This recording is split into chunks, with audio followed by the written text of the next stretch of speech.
Hi, my name is John Herrera. I'm the Chief Revenue Officer at Maintex. We transitioned from a data model that was highly spreadsheet driven and complex to interpret to a much more visualized and summarized data system that allowed us to capture so much more data and summarize it in a way that made sense to our executive leaders and ownership. And it's truly enabled us not just to analyze the data in a different way, but also keep track of our progress and our metrics on almost a daily basis.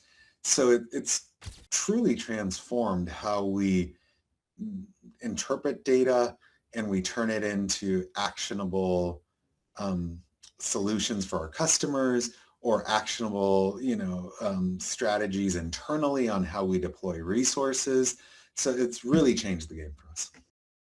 Well, definitely, I would recommend any distributor or manufacturer that has, complex sets of data that's currently using either spreadsheets or, you know, too many pivot tables or bunch of different shared documents.